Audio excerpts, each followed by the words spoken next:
경상북도 봉화에 저희 가정과 알고 지내시는 한 집사님이 살고 계십니다. 그런데 이 집사님은 어린 나이에 실명하셨습니다. 그런데 그분이 시력을 잃게 된 과정이 너무나도 어이가 없습니다. 어려서 눈병에 걸렸는데 동네 어른들이 말씀하기를 기름을 끓여서 눈에 부으면 낫는다, 이렇게 말을 했습니다. 그래서 기름을 팔팔 끓여서 눈에 부으니 두 눈동자가 다 익어버리고 시력을 다 잃어버렸습니다. 평생을 흑암 속에서 살아야 되는 고통이 그분에게 왔습니다. 여러분, 무지가 가져온 정말 참상이고 비극이라고 말할 수밖에 없을 것입니다. 무지하면 고통을 받습니다.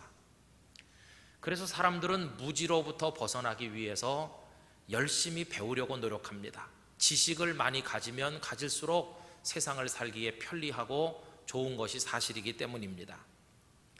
그러나 때로 우리는 정반대 입장에서 이런 질문도 해볼 필요가 있습니다. 정말 지식이 우리 속에 많이 있으면 우리가 성공적인 인생을 살 수 있는 것인가 하는 질문을 해볼 필요가 있다는 것입니다. 여러분, 오늘 읽은 본문 가운데 3절에 보면 두 가지 종류의 인생이 있다는 것을 우리에게 제시하고 계시는데 3절 중간부터 보면 이렇습니다. 사람이 떡으로만 사는 것이 아니요. 여기 첫 번째 종류의 인생이 나옵니다. 떡으로만 사는 인생. 그 다음에 계속 보시면 여호와의 입에서 나오는 모든 말씀으로 사는 줄을 네가 알게 하려 하심이니라 고 했는데, 두 번째 종류의 인생은 여호와의 입에서 나오는 하나님의 말씀으로 사는 인생, 이게 두 번째 종류의 인생입니다. 떡으로만 사는 인생은 어떤 인생일까요? 다른 말로 바꿔서 말하면 이것은 지식으로 사는 줄로 아는 인생을 말하는 것입니다. 여러분, 사람은 먹어야 삽니다. 먹지 않으면 죽습니다. 이것은 너무너무 당연한 상식이고 지식이어서 아무도 그거에 대해서 반론을 제기하거나 의의를 달지 않습니다. 이건 설명도 필요가 없는 겁니다. 먹지 않으면 죽는다. 3살짜리 꼬마도 다 압니다. 얼마나 명백한지. 그런데 이 명백성이야말로 지식이 가지는 가장 큰 특징 가운데 하나라는 것입니다. 명백하다, 이게 지식의 특징입니다. 여기 어떤 문제가 발생했는데요, 이 문제에 대해서 지식이 없는 사람은 조금 헷갈려서 잘 모릅니다. 그래서 이렇게 저렇게 생각해 보다가 말하기를 모르겠는데요, 이렇게 말합니다. 그러나 이 문제에 대해서 지식을 많이 가진 사람은 그렇게 혼란을 겪지 않습니다. 아주 명백하게 말합니다. 이건 이렇다, 저건 저렇다, 이렇게 딱 말할 수 있습니다. 이게 지식이 가진 특징 중에 하나입니다. 그러다 보니까 지식이 많은 사람에게는 어떤 습성이 있느냐 하면 매사에 한마디로 단언하고자 하는 습성이 있습니다. 그래서 친구와 이야기할 때도 이렇게 말합니다. 이보게, 그건 자네가 몰라서 그렇지, 그건 꼭 그런 게 아니야. 이 문제에 대해서는 아마 나보다 더 많이 아는 사람 없을걸. 나는 확실히 알고 있어. 이건 이런 거야. 그러니까 자네는 무조건 내가 시키는 대로 하게, 결과는 내가 책임질게 라고 얘기합니다. 단언하는 것이죠. 그러다 보니까 이런 분들은 자기가 지식을 가지고 계산한 것을 절대적으로 신뢰합니다. 그리고 그런 것을 근거로 해서 앞으로 이 문제는 이렇게 전개될 거라고 하는 예상을 하고 예측을 합니다. 여러분, 이게 지식의 특징입니다. 우리가 흔히 접하는 일기예보 역시 그런 것입니다. 전문가들이 천문학적인, 기상학적인 정보와 지식을 총동원해 가지고 일기를 예보하죠. 기후를 얘기하죠.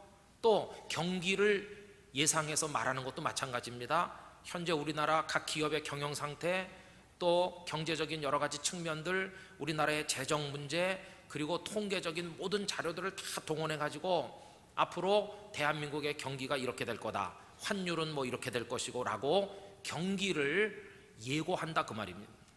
그런데 이런 것들이 대강은 맞아 들어가죠. 그 예측대로 될 때가 많이 있습니다. 그래서 사람들은 그것이 맞아떨어지면 과연 그렇다. 이 사람들은 전문가이기 때문에 그 지식을 가지고 예측을 했는데 정확히 맞지 않았느냐라고 말하면서 사람은 그래서 배워야 되는 거야 라고 이야기를 한다는 겁니다. 그런데 여러분, 이런 지식, 혹은 지식인에게도 약점이 있습니다. 그 약점이 뭐냐 하면 지나치게 그 지식을 믿거나 그 지식을 가지고 있는 자기 자신을 믿는다고 하는 약점을 가지고 있다는 것입니다. 이분들은 단언합니다. 사람은 떡만 있으면 절대 안 죽어, 이렇게 말합니다. 떡만 있으면 절대 안 죽지. 그런데 여러분, 우리가 인생을 살면서 경험하는 거지만 떡만 있으면 절대 안 죽습니까? 아니라는 것입니다. 우리네 인생은 참 복잡합니다. 떡이 많이 있어도 죽게 되는 경우가 얼마나 많은지 모릅니다. 지식을 가지고 계산을 해서 예상을 하고 예측을 해도 그 예상에서 빗나가 버려 마치 럭비공이 엉뚱한 대로 튕기듯이 우리의 인생이 엉뚱한 대로 흐르는데, 이게 바로 우리들의 삶의 모습인 것입니다. 평소에는 그런 대로 예상대로 되는 것 같다가 결정적 순간이 오면 내 인생이 어디로 튈는지, 그게 우리들에게 불안 아닙니까? 여러분, 애굽에서 해방돼서 광야로 나가는 이스라엘 백성들도 마찬가지였습니다. 그들은 이 광야에 살면서 자기들의 예상이 얼마나 빗나간 것인지, 인생이 예상대로 안 되는 것인가 하는 것을 뼈저리게 경험했습니다. 그들은 해방됐습니다. 더 이상 노예가 아닙니다. 이제 애굽에서 막 벗어나 나갑니다. 그때 그들의 미래, 그것은 뭐 전문적인 지식이 없어도 쉽게 예상할 수 있었습니다. 아마 이렇게 말할 수 있죠. 자, 우리 고생은 다 끝났어. 이제 애굽의 노예살이는 옛날 얘기야. 이제 우리에게는 찬란한 미래가 있어. 이제 우린 조만간 광야로 나가게 될 거야. 물론 광야도 쉽지는 않겠지. 광야라고 하는 곳은 물도 부족하지, 음식도 단출하지, 싱싱한 야채도 먹을 수 없지, 햇빛은 뜨겁고 독충은 우글거리고 아마 쉽진 않을 거야. 그러나 걱정할 것 없어. 이 애굽에서 가나안 땅까지 곧장 가면 10하루면 갈 수 있는 길이고, 좀 지체한다고 해도 몇 달만 지나면 우리 모두 가나안 땅에 두 발을 디딜 것이고, 그때가 되면 고생은 끝나는 거야. 그러니 조금만 참자. 이렇게 그들의 미래를 예상했을 것입니다. 그런데 여러분, 이들의 이러한 예상이 완전히 빗나갔어. 완전히. 모두가 그럴 거라고 고개를 끄덕였고 모든 백성들을 설득했었던 그 예상이 완전히 무너졌습니다. 불과 10하루길이면 충분하고 지체해도 몇 달이면 넉넉히 지나갈 수 있을 것처럼 보였던 광야가 무려 40년 동안 그들의 발목을 붙들 줄 누가 상상이나 했겠습니까? 10하루가 아니었습니다. 몇 달만 고생하면 되는 게 아니었습니다. 40년 동안 그들은 광야에서 고통을 받아야만 했습니다. 예상이 완전히 빗나갔죠. 여러분, 무엇 때문입니까? 그들은 자신들이 가지고 있는 정보와 지식을 가지고 예측하면 모든 일이 그대로 되는 게 아니라는 사실을 미처 모르고 있었습니다.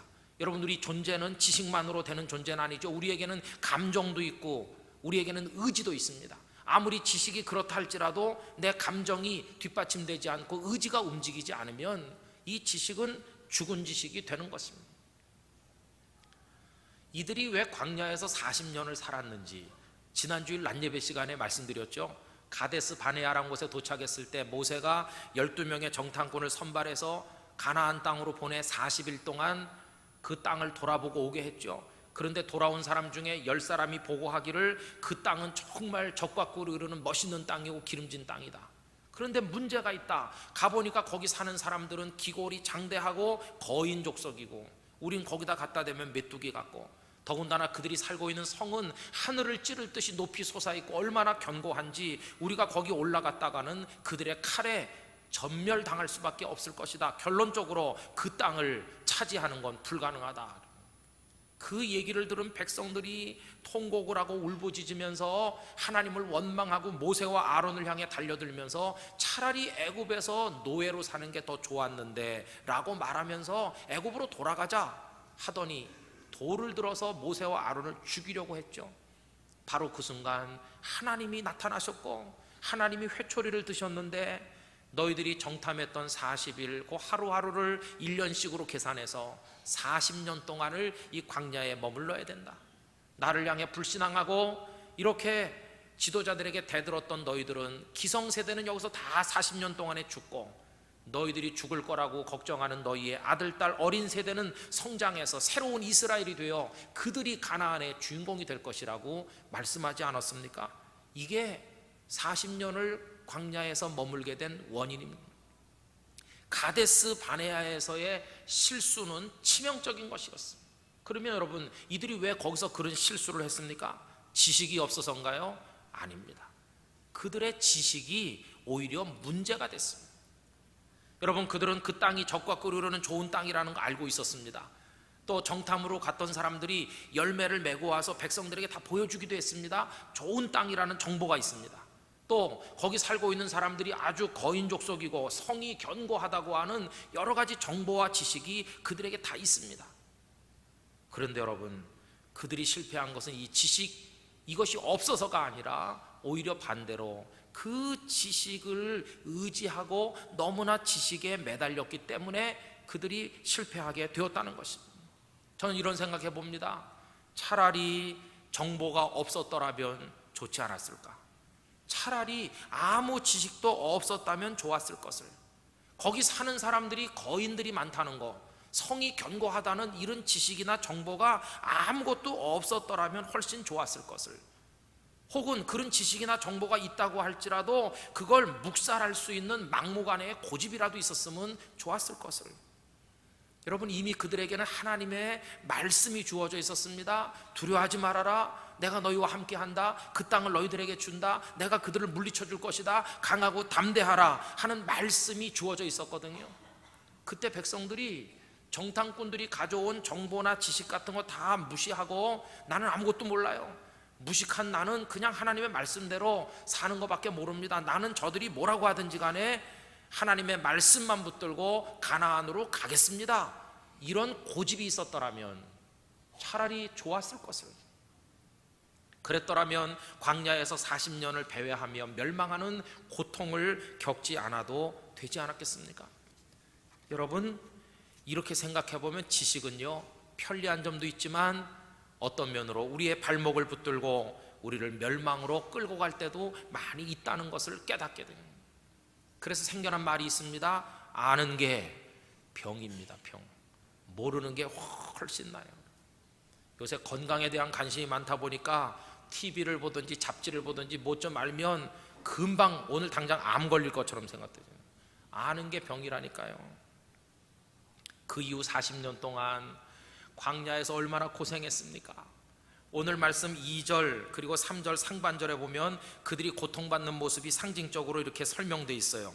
네 하나님 여호와께서 이 40년 동안에 네게 광야길을 걷게 하신 것을 기억하라. 이는 너를 낮추시며 너를 시험하사 네 마음이 어떠한지 그 명령을 지키는지 지키지 않는지 알려 하심이라. 너를 낮추시며 너를 줄이게 하시며 또 너도 알지 못하며 네 조상들도 알지 못하던 만나를 네게 먹이신 것은, 이렇게 나옵니다.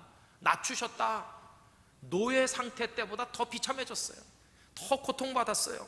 그리고 만나밖에 먹을 게 없었어요. 광야 40년 고단한 세월이었습니다. 그들이 스스로 자초한 것이었어요. 그럼 여러분, 이 40년 광야 생활은 무의미한 것이었는가? 그건 아닙니다.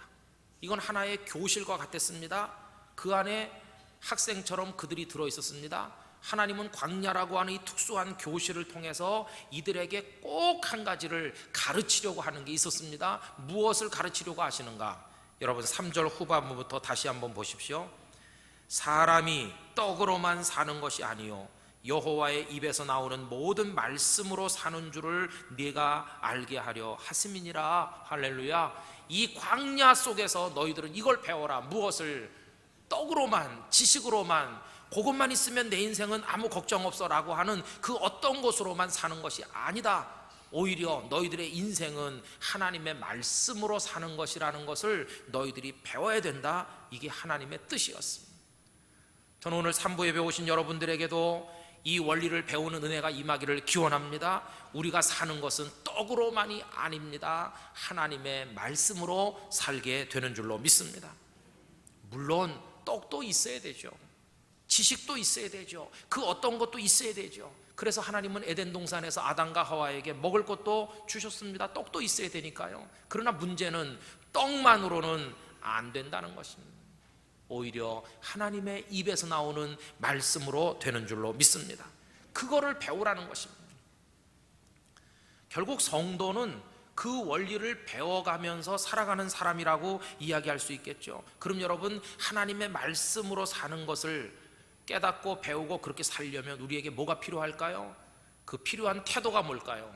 그걸 한마디로 말하면 믿음이라고 이야기할 수 있습니다. 이때 믿음이란 뭐냐? 내게 주신 하나님의 말씀대로 순종하며 따라가는 태도, 그것을 말하는 것입니다.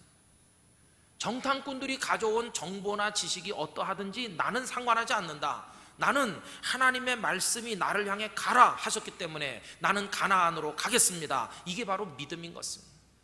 여러분, 이런 믿음이 이스라엘 백성들이 있었다면 얼마나 좋았을까요? 기억하셔야 됩니다. 하나님의 말씀 앞에서는 타당성이나 논리성이나 합리성 같은 것은 설 자리가 없는 것입니다. 하나님이 말씀하셨다, 그러면 그것으로 끝나는 것입니다. 논리적으로 안 맞는 것 같아도, 타당성이 없어도, 합리성이 없어도 하나님의 말씀이라면 그대로 믿고 따라가는 모습이 우리들이 마땅히 가져야 될 모습인 것입니다. 여러분, 이 하나님의 말씀을 받는 믿음이 우리 모두에게 넘쳐나기를 진심으로 기원합니다. 그걸 꼭 배우라는 것입니다. 여호수아와 갈렙 두 분은 광야에서 멸망하지 않고 가나안의 주인공이 됐잖아요. 어떻게 그렇게 됐습니까? 그들이 지식으로 구원받은 게 아닙니다. 떡으로 살아남은 게 아니라 하나님의 말씀을 믿는 믿음으로 그들이 구원을 받고 가나안의 주인공이 된 것입니다. 우린 연초에 성경 말씀을 열심히 읽자고 결심하면서 출발했습니다. 여러분, 성경 많이 읽으세요. 하나님 말씀의 지식을 가지십시오. 그러나 조심하실 거 있습니다. 그 지식이 하나님을 향한 믿음이 뒷받침되지 않는 지식이라면 성경 지식이 오히려 내 발목을 잡아서 나로 쓰러지게 할 때가 많다는 것입니다. 하나님 말씀 많이 알았기 때문에 오히려 더 불쌍하게 된 사람들이 많습니다. 예를 들면 예수님 당시 유대 지도자들이 그렇습니다. 서기관, 백성의 지도자들, 장로들, 바리새인들, 대제사장들 성경 말씀에 능통하죠. 그러나 그 지식이 그들로 하여금 예수님을 메시아로 알아보지 못하게 했습니다. 그들은 구약 성경에 정통했습니다. 메시아 예언이 여기저기 많다는 걸 알고 있습니다. 그 중에 한 가지가 이사야서 9장 6절에서 7절까지인데 제가 한번 읽어드려 보겠습니다. 이는 한 아기가 우리에게 낳고 한 아들을 우리에게 주신 바 되었는데 그의 어깨에는 정사를 메었고 그의 이름은 기묘자라 모사라 전능하신 하나님이라 영존하시는 아버지라 평강의 왕이라 할 것임이라. 그 정사와 평강의 더함이 무궁하며 또 다윗의 왕자와 그의 나라에 군림하여 그 나라를 굳게 세우고 지금 이후로 영원히 정의와 공의로 그것을 보존하실 것이라. 만군의 여호와의 열심히 이를 이루시리라. 아멘. 이런 말씀이 나오거든요. 이 말씀은 하나님께서 메시아를 우리에게 보내주겠다는 예언이다. 그들은 그걸 알고 있습니다.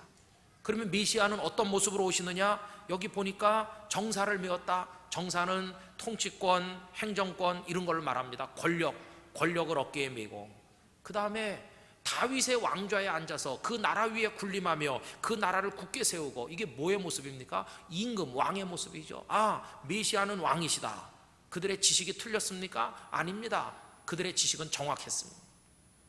그런데 문제가 있습니다. 그 지식의 눈을 가지고 자기들 앞에 서 계신 예수님을 이렇게 보니까 메시아로 보이지 않았다는 게 문제입니다. 메시아는 왕이어야 됩니다. 다윗 같은 존재로 영광스럽게 와야 되는데 눈앞에 서 있는 예수라는 한 랍비를 보니 초라하고 남루하고 출신은 저 갈릴리 나사렛 시골에서 왔고 직업은 목수라고 하는데 이건 아니다. 이 사람은 아니야. 메시아일 리가 없어. 그런데 스스로 메시아라고 말하고 다니니 그냥 놔둘 수 없어. 이렇게 예수님을 핍박한 것입니다. 여러분, 그들의 오해가 뭡니까? 그들의 불완전한 성경 지식이, 그러나 그 지식을 믿는 그들의 교만이 예수님을 메시아로 알아보지 못하게 했습니다. 한 아들을 우리에게 주셨는데 그 아들이 어깨에 정사를 맸다. 요 말씀과 말씀 사이에 많은 시간과 과정이 필요하다는 걸 그들은 모르고 있었습니다. 한 아드님 예수님 우리에게 오셨죠. 그런데 그분이 정사를 어깨에 맨 왕이 되기 위해서는 중간 과정이 많이 필요합니다. 고난의 십자가를 지셔야 되고 부활하셔야 되고 생명의 복음이 만들어져야 되고 그 복음이 땅끝까지 전파되어야 되고 하나님의 나라가 와야 되고 그 이후에 그분은 완벽한 왕이 되시는 겁니다. 그 중간에 많은 과정이 있어야 된다는 걸 그들의 불완전한 지식은 알 수가 없었어. 그래서 그들은 당장 눈앞에 왕관을 쓴 모습으로 메시아가 올 거라고 기대했고, 그런 생각으로 보니 예수님은 메시아일 수가 없다고 생각하게 된 것입니다. 지식을 많이 가진 사람들이 오히려 예수님을 메시아로 알지 못했어요.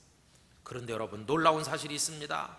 예수님의 제자들, 그렇게 지식이 많은 사람들이 아닙니다. 그러나 그들은 예수님을 메시아로 믿었습니다. 마태복음 16장 16절, 베드로가 고백하기를 주는 그리스도시요, 그리스도 메시아이시요, 나의 구원자이십니다. 예수님, 사람들이 당신을 향해 뭐라고 비방하고 어떻다고 예수님을 헐뜯어도 내게 있어서 당신은 나의 메시아, 나의 구주이십니다. 그리고 한 걸음 더 나가서 살아계신 하나님의 아들이십니다. 이게 제자들의 믿음의 고백이었습니다. 여러분 보세요. 지식이 많으면 예수님을 제대로 따를 수 있나요? 아니요. 오히려 하나님의 말씀을 믿는 믿음이 예수 그리스도를 메시아로 알아보게 만든다는 것입니다. 저는 우리 교회 성도님들이 이 믿음 가지게 되시기를 기원합니다. 하나님을 사랑하면 하나님께서 파투로 메주를 쓰고 장을 담근다고 해도 우리 믿을 수 있습니다. 사랑은 신뢰를 가져오고 그 신뢰는 우리로 하여금 하나님의 말씀을 믿게 만들 것입니다. 우리의 믿음이 그런 단계에 모두 다 도달하게 되기를 간절히 기원합니다. 우리가 잘되고 번성하는 비결이 뭔가? 바로 거기 있습니다. 그래서 모세는 오늘 본문 1절에서 이렇게 말합니다. 다 같이 소리내서 읽어봅시다. 내가 오늘 명하는 모든 명령을 너희는 지켜 행하라. 그리하면 너희가 살고 번성하고 여호와께서 너희 조상들에게 맹세하신 땅에 들어가서 그것을 차지하리라. 6절도 같이 읽습니다. 네 하나님 여호와의 명령을 지켜 그의 길을 따라가며 그를 경외할지니라. 할렐루야. 하나님의 명령, 하나님의 말씀, 그것을 믿음으로 받아들이고 그것이 지식적으로 맞든지 안 맞든지 그대로 따라가는 이 순종의 태도, 바로 그것이 말씀으로 사는 인생이요, 그것이 바로 믿음의 태도인 것입니다. 하나님은 때때로 우리가 원하지 않는 상황을 우리에게 주실 때가 있습니다. 분명히 은혜인데 그 포장지는 은혜처럼 보이지 않을 때가 있습니다. 여러분, 요셉은 꿈을 꿨습니다. 하나님이 나를 높여주신다, 저를 받게 하신다. 그런데 현상은 반대로 전개돼서 노예가 되고 감옥에 떨어졌습니다. 자기 경험이나 지식으로 왜 그렇게 됐는지 해석할 수 있었을까요? 해석이 불가능한 거죠. 왜 나를 이렇게 던져버리시는가? 그런데 그 어려운 13년 동안을 그가 무슨 힘으로 버틸 수 있습니까? 하나님을 바라보는 믿음, 그 꿈을 통해 계시하신 그 말씀을 바라보는 믿음이 그를 견딜 수 있도록 만들어주지 않았습니까? 여러분, 지금 우리 남한과 북한 사이에 어둠의 그림자가 드리워져 있습니다. 많은 전문가들이 등장하고 있습니다. 군사 전문가, 정치적 전문가, 국제관계 전문가들이 TV에 나와서 현상을 분석하고 우리 남북한의 미래를 예상하고 있습니다. 참 어려운 일이죠. 그분들은 그분들의 지식으로 그렇게 해야 됩니다. 그럼 우리는요, 우리 그리스도인들은요, 우리는 떡으로만, 그런 전문적 지식으로만 사는 게 아니라 하나님의 말씀으로 사는 줄 아는 우리는 뭘 해야 됩니까? 우리는 그 하나님의 말씀, 성경에 나오는 약속의 말씀 붙들고 믿음으로 이 나라와 민족을 위해서 기도해야 될 줄로 믿습니다. 그게 성도가 해야 될 일이라는 것입니다. 그분들은 그분들식으로 하고 우리는 우리식으로 하나님의 말씀을 붙들고 이 나라의 미래를 두고 하나님 앞에 기도하는 구국의 제단의 기도의 제물이 돼야만 한다는 것입니다. 우리 교회도 그렇습니다. 여러분, 전문가들이 와가지고 교회 현상을 분석해보면 인구가 급속하게 주는 영도, 이런 곳에는 교회가 부흥할 수 없다는 결론에 도달합니다. 그 결론은 절망의 화살이 돼서 우리 가슴에 꽂힐 것입니다. 여긴 안 되는 데다. 그러나 여러분, 우린 절망하지 않습니다. 왜? 우리는 하나님의 말씀으로 살기를 원하는 사람들이거든요. 우리에겐 하나님의 말씀이 있습니다. 내가 너희를 사랑한다. 내가 너희를 존귀케 할 것이다. 내 영을 남종과 여종에게 부어줄 것이다. 내가 너희와 함께 있을 것이다. 그 말씀이 영도 중앙교회에 이루어질 줄로 믿습니다. 저는 그래서 우리 교회도 더 부흥할 수 있고 복음의 역사를 일으킬 수 있음을 저는 분명히 믿습니다. 왜? 우리는 지식을 따라, 떡을 따라 사는 사람이 아니라 하나님의 말씀을 따라 사는 사람들이기 때문에 그런 것입니다. 여러분, 이 원리가 여러분의 가정과 개인 인생에도 적용되시기를 간절히 축원합니다. 믿음으로 이렇게 말씀을 따라 살면 놀라운 일이 생깁니다. 당시 전문가들도 예수님이 메시아인 줄 몰랐건만 지식은 없어도 믿음으로 말씀 앞에 나간 사람들은요, 예수님을 다 메시아로 알아보았습니다. 동방의 박사들, 들판에 양 먹이던 목자들, 그리고 경건한 노인 시므온 같은 분, 예수님을 메시아로 보는 눈이 있었습니다. 수십 년 세월이 지나서 수가성 우물가에 한 불쌍한 사마리아 여자, 그 여인은 예수님을 메시아로 보는 눈이 있어서 영원히 목마르지 않는 물을 달라고 요청했습니다. 그리고 그 물을 받아 마셨습니다. 뿐만 아니라 가버나움 길거리에 혈루증을 12회나 앓던 불쌍한 여자, 그 예수님이 메시아인 줄 아는 눈이 있었기에 그 옷자락에 손을 내밀고 치유를 받았습니다. 가나안 여자, 딸이 귀신 들렸는데 예수님 앞에 나왔더니 내 자식이 먹는 것을 개들에게 주지 않는다. 예수님 그녀의 믿음을 테스트하셨죠. 그래도 이 여인은 절망하지 않고 개들도 주인의 상에서 떨어지는 부스러기를 먹지 않습니까? 그렇게 믿음으로 매달리니 그 딸이 고침받았습니다. 십자가에 달려 죽어가는 강도, 죽기 직전에 옆에 매달린 그분을 메시아로 보는 눈이 열려서 예수여, 당신의 나라에 임하실 때 나를 기억해 주시옵소서. 내가 오늘 나와 함께 낙원에 있으리라. 할렐루야. 이분들은 예수님을 믿음으로 바라보면서 눈이 열렸습니다. 저는 생각합니다. 천국은 어떤 사람들의 나라인가? 하나님의 말씀대로 사는 사람들의 나라, 믿음으로 그 말씀을 받아 순종하며 나가는 사람들을 위해 준비된 나라인 줄로 믿습니다. 내 눈에 뚜렷한 증거가 보이지 않아도 믿음만으로 걸어가고 또 걸어가는 그런 우리 모두가 되어야 될 줄로 믿습니다. 우리의 가정에도, 우리 교회에도, 이 나라 이 백성에게도 이런 모습의 은혜가 임하게 되기를 우리 주님의 이름으로 간절히 기원합니다. 다 같이 기도하겠습니다. 이 시간 우리 마음을 다해서 하나님 앞에 이런 믿음, 하나님의 말씀으로 사는 인생 우리에게 주시옵소서. 우리 나라도, 우리 민족 전부가 그렇게 되게 해달라고 한 목소리로 하나님 앞에 기도하겠습니다. 사랑이 많으신 하나님 아버지, 감사드립니다. 소중한 하나님의 말씀을 같이 나눌 수 있는 귀한 시간을 주신 것을 감사드리옵나이다.